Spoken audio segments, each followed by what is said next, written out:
Hey everybody, welcome back to Tim Travels. It's Terry, your host. I'm here in Williams, Arizona on the 40.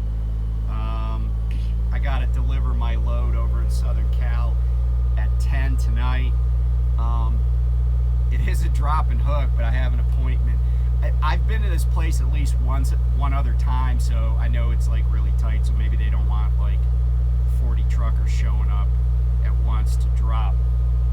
And really there's only like, it's a building you go in and you kind of wait in a driveway and then you work your way around, and so I understand. And then I already know what empty I'm getting because it's a trailer that's been sitting for a while and they want to get it on the road, so who knows what that'll be like.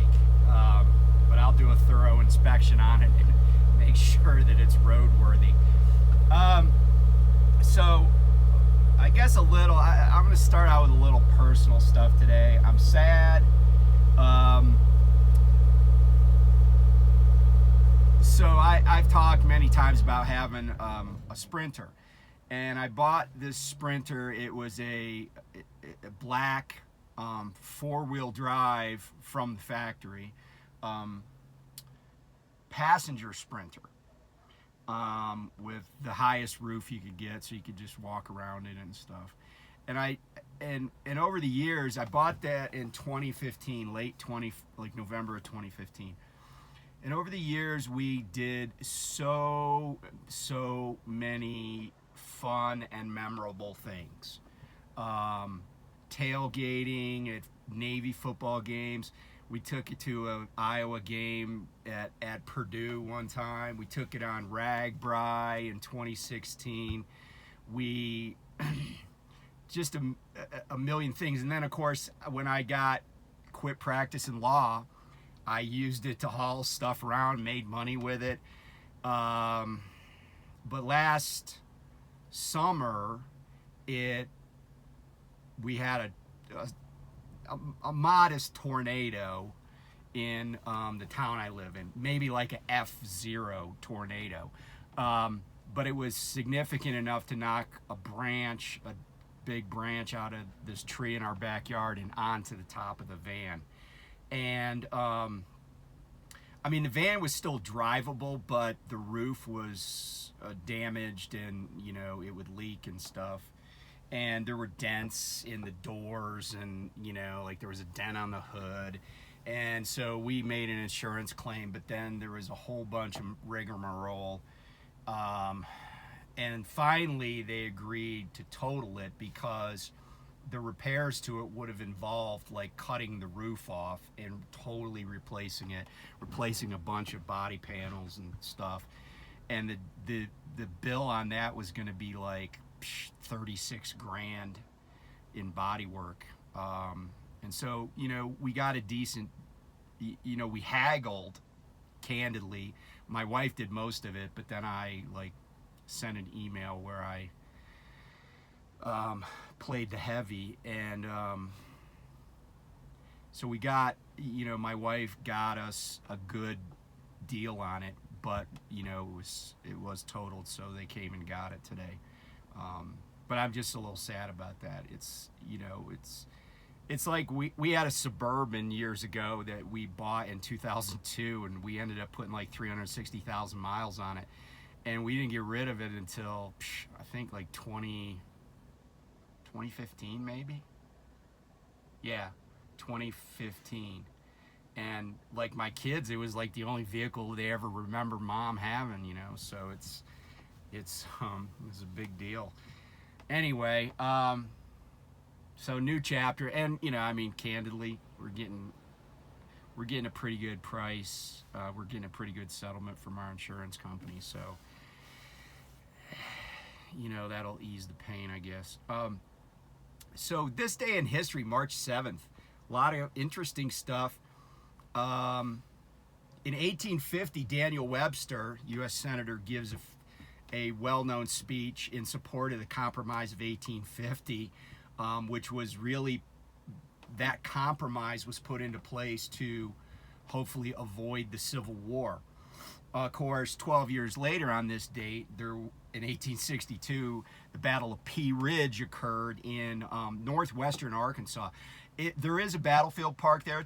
It's a good sized park. I've been there, but it's been at least like 30 years since I've been there. So, but you know, it's interesting. And by the way, I did a video at the battlefield park that's right near where Prime is in Springfield, and that Pea Ridge battle, that was kind of like that was after that, but it was like a lot of the same units and stuff. It was the campaigning in the far west, and so yeah, that's you know, Pea Ridge happened on this day in 1862. In 1876, on this day, a guy by the name of Alexander Graham Bell got a patent on this thing he called the telephone. And yeah, changed how we communicated, right? And let me see what else happened today. 1945 on this day, there was a movie made about this. The Allies take the bridge at Remagen in, I think Remagen is in Holland, maybe. I have to look it up, but there's a movie called The Bridge at Remagen, and I remember when I was a kid, I watched that movie, but also like in the American Legion post that my parents belonged to, I would go there. I work at the post, and as a teenager, and it also as a Boy Scout, we had our scout meetings in the post. We were sponsored by the post, and there was all these, like, I don't know, pictures with little stories under them about, you know, the U.S. military over the years, and one of them was that Bridge at Remagen poster, and so I just always been familiar with that. By the way, I noticed you can get that movie for free on YouTube. You just got to watch some advertisements, but you can get that movie. So The Bridge at Remagen. It's a good movie too, so check it out. On this date in 1965, it was what they refer to as Bloody Sunday, when civil rights marchers tried to cross the Edmund Pettus Bridge in Selma, Alabama. And it was, you know, it was broadcast around the world. People that, you know, were in their Sunday clothes getting beat up by Alabama state troopers with truncheons and stuff. And John Lewis was there. That's where Congressman John Lewis was badly injured, get his skull fractured, and yeah, so that was the march from Montgomery to Selma. It was that civil rights march. So I want to talk about a couple of things that involve transportation, and one of the things that I was like looking at, and I kind of alluded to this before, about how, you know, people complain about railroads, but railroads have been around for a long time, and often were the reason that a town was even like created or founded or something. And, you know, something that really jumped out at me, and, you know, I'm a pro-government regulation guy. I'm all about big government, right? Because I think that there's so many things, both in our history and that we would benefit everybody, that only the government can do. People want to talk about the market economy, and I'm like, hey, you know, the market economy makes more victims than it does, you know, make people rich. It makes some people rich, but it mostly makes people's lives harder in a lot of regards. But one of the things that I saw yesterday that I would, you know, I'm totally think this is just political posturing, and and just a bad idea, and that is that, somebody posited that Norfolk Southern should buy every house in East Palestine, Ohio, and pay the owners what was the fair market value before the derailment that happened a few weeks ago. And, that just struck me as, first of all, really kind of unfair to Norfolk Southern. And I'm not a huge fan of Norfolk Southern, but it's unfair in here. And let me explain why I say that part of it. Because, first of all, this derailment did not destroy any house, didn't kill anybody, right? And that's not the only standard, but I want to compare and contrast that to the destruction that occurred just last weekend in Frederick, Maryland, when one truck went off the road and hit a tree. It burned up, completely burned down one house. And this is on a road that's not if you watch the video, and by the way, I'm very familiar with this area in Frederick, but the truck and the explosion and the fireball went from the highway, which is US 15, across a street that is adjacent to the road, and there are some trees and a chain link fence, but not a lot of protection. There's not a wall. And it burned up a bunch of property, cars, killed the driver of the truck. And by the way, it was a contractor that hauls fuel for Sheetz. But, the situation in East Palestine is that people lived there before the derailment, and, 40 trains a day went through there. But how is it fair that a company has to pay for stuff that it didn't damage? The truck crash, all those houses, everybody has to get paid by the carrier, right? That's just how the world works. And insurance will cover a lot of it. But with Norfolk Southern, it's there are people that are quite a ways away. Now, maybe they were evacuated, okay? Maybe they were evacuated. They were displaced, and Norfolk Southern's coughing up tons of money for that. They're coughing up all the money for all the emergency services and stuff.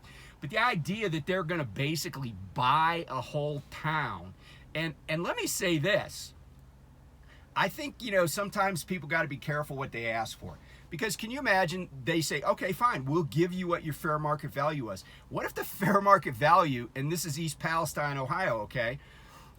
What if the fair market value just really sucks and those people can't find a house that's suitable for them for that price, but then that's just the deal they're forced to take? And, I just don't think it's fair to say to a company, hey, if you have a mishap, even when you didn't, even when people don't have a valid claim for property damage, you might have to buy their property and just give them a whole pile of money, right? That seems like a really horrible idea. But also, let me just back up and talk about this, and I'm going to give you the numbers here on East Palestine. And the reason this matters to me is, well, part of it's history, but part of it's just precedent and how the free market works and what happens on a daily basis in America, right? I used to have a lot of trucks go by my house, right? My house, now mind you, the house I'm talking about, this particular house, built in 1917, way, way, way before there were ever big trucks going by. In fact, I'm very sure the road was dirt when the house was built. But the house is in a small town.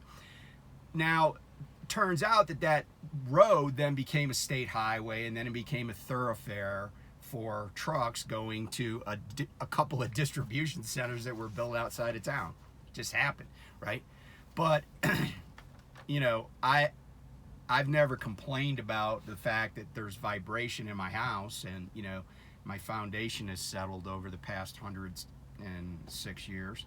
But, that's just something that we live with in this economy, right?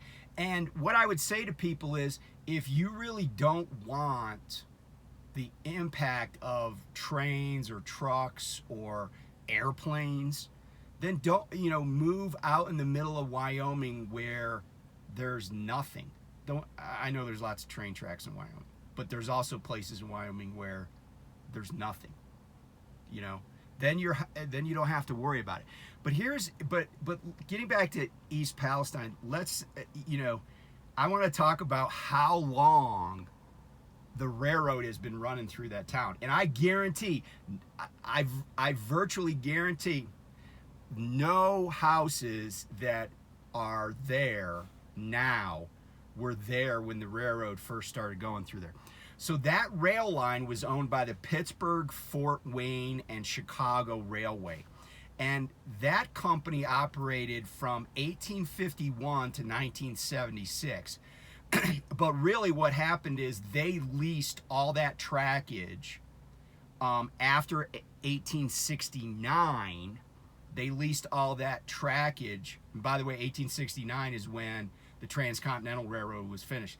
They leased all that trackage to the Pennsylvania Railroad, which was the biggest railroad in the world, in 1869. So Pennsy just ran that trackage under lease for like 107 years, okay? And then in 76, that's when, like, I guess Penn Central came along.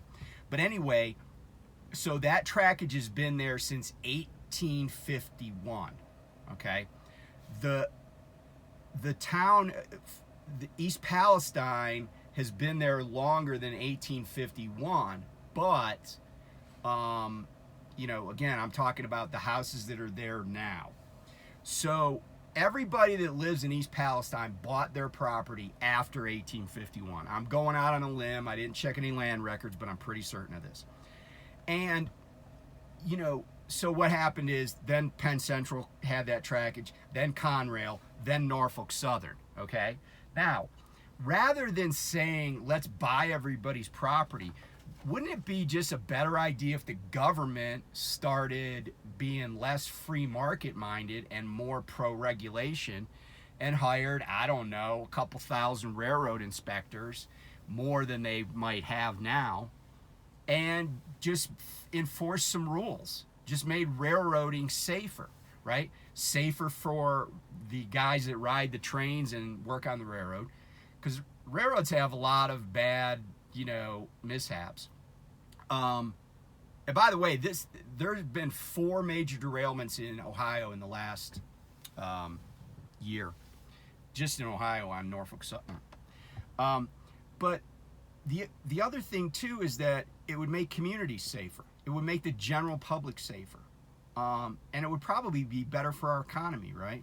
Like all this product that burned up in a trench or in the cars, somebody actually needed that. That's why they ordered it. It's like when a truck goes in the median and you see it all tore apart, we're like, oh, that was bad, blah, blah, blah. But I think sometimes we forget that there was somebody actually wanted the stuff in that truck. It wasn't just like out in the ether. Like somebody actually was like, oh yeah, the load we needed to do our business didn't show up. So there's a compelling reason for all of this stuff. And if railroad stockholders need to make less money, so be it, right? And then I think in retrospect, Norfolk Southern is probably looking at this going, yeah, if we just spent an extra $500 million on safety in the past 2 years, maybe we're not, dealing with this, right? So anyway, I just hate it when I see knee-jerk reactions to problems that don't really solve the problems. Like if Norfolk Southern bought everybody's house, it doesn't make Norfolk Southern safer. It just means everybody hit the lottery. But every other town up and down that rail line is still in danger if they don't fix anything in terms of safety. And that's true across the country. So that's my thoughts on that. And this is a big part of our economy. So they have to get it right. There has to be somebody watching these people, because the railroads are about profit motive. Anybody that's about profit motive is almost always going to do what gets them the most profit. And cutting safety corners has always been one of the methods that U.S. corporations around the world actually, U.S. corporations use to boost their profits. So we need to put a stop to it. All right. So I came upon this article and in FreightWaves about owner operators and stuff like that. And this is why I was saying, and the title of this video is Chasing a Buck. You know, it's really hard to chase a dollar. It's better to be where the dollar shows up to. And what I mean by that is this. And I've seen this in all sorts of industries. So I'm not just picking on truckers, but since drive a truck, since I'm a steering wheel holder at least, I thought I would, you know, like talk about trucking here. So in mid 2020, OOIDA said they actually had more registrants or members of their organization that had their own authority than lease operators like me. And that was unusual because usually there was more lease operators than people that had their own authority. And I was like, well, why was that? Well, the answer is because everybody went crazy and was like, oh, the spot market is this. Well, you know, in any industry, and I've seen this in real estate, you know, like there's a bell curve, right? Bell curve. So by the time the bell curve is ramping up and people take note of it that aren't actually industry observers, and they're like, oh, I'm going to get in this. I'm going to become a real estate agent. I'm going to become a mortgage broker. I'm going to become an independent operator because why should I give all this money to some company that I, you know, drive for? Well, so then they file the application for their own authority, and they get the insurance, and they get this, they get that, and then they go on the road. But a recent survey showed that at least a third of people that have their own authority have said that if things don't turn around in the second half of this year, that they're going to go out of business. Now, we already know tons of these owner operators have gone out of business already. And this is not about, you know, questioning whether owner operators should like exist and, you know, do their thing. That's the free market economy, right? But my point about all this is that when you're in this industry, and I don't care how long, and by the way, how long you've been a truck driver has pretty much zero to do with how well you understand this industry, okay? Because I hear people say, I've been driving a truck for 25 years, and then they say something, and I'm just like, yeah, that's not how this works, dude. You might know how to drive an 18-speed transmission, and you might have logged 87 million miles in a truck, but that's not how this works, right? Like there are owner operators out there that do not understand the economics of this business. They don't understand how load boards, like they don't understand the spot market versus the contract market. You know, when I've said, oh, the contract, you know, the spot and the contracts markets are inverted, you know, I don't even know if they understand what I'm talking about, right? And, you know, and also a lot of these people didn't change any of their behavior. They were just chasing the dollar that they're never going to catch, right? Because the bell curve continues to move while you continue to move. And so the bell curve peaked. The bell curve had already peaked when a lot of these people were pouring into the market. And so it just made the downward slide on the spot market more precipitous because there was an overcapacity, right? There were too many trucks competing for too few loads. And then quickly, the market inverts. And then all these people that paid $110,000 for a truck that was really only worth $85,000, they were paying more for insurance, they were paying more for fuel. Like the cost per mile went up about 30% in 2 years. A lot of people didn't change their behaviors, right? I still go to truck stops. I see trucks like the big, you know, trucks with some Caterpillar in them, loud as hell, idling all night, right? Like it. And in fact, I saw a truck the other night in Texas where I stopped. The weather was beautiful. It was like the perfect temperature for sleeping. That frickin' truck idled all night long, you know? And I'm like, you know, that's you're sitting still pouring money out out your giant ass chrome exhaust pipes. You know, and that's so when you make any decision, when it's a business decision or whether it's an investing decision, you can't be chasing something. You can't time the market, okay? And you're probably setting yourself up for a bad fall. Don't chase a dollar. Be in a place where the dollar comes to you. In other words, now might be the time to get in to being an independent contractor, but you're going to have to suffer for a while. But as long as you get that, the other thing too is, I got to tell you, a lot of guys, I'm very confident, made the jump from company driver straight to owner-operator with their own authority, and they didn't really have enough money in the bank. They didn't, you know, it was just like rainbows and butterflies, man. It's just rain and money, right? All I got to do is I could just close my eyes and pick something on the spot market, and it's going to be like $8 a mile with the fuel surcharge. But guess what? The party's over. It's been over, actually. So, you know, I don't know what's going to happen with a lot of these folks. They got truck payments to make. They got insurance payments to make. The second you don't make that insurance payment, you know, FMCSA is going to, you know, they're going to cank your authority. So you know, I wish everybody luck, but again, there's a lot of skill involved here, and and the skill does not involve driving down the road. There are other skill sets that are important if you're going to make that move, and that's true no matter what you're going into. And the next video I'm going to talk about. I was surprised when I found this information last night. I cannot believe how many autonomous truck companies have already failed, gone into bankruptcy, are worth, you know, we're worth $5 billion a year and a half ago and are worth nothing now. And I'm going to talk about that. And again, it's not being able, you know, a lot of people just were like chasing a dollar and didn't realize what they were getting into.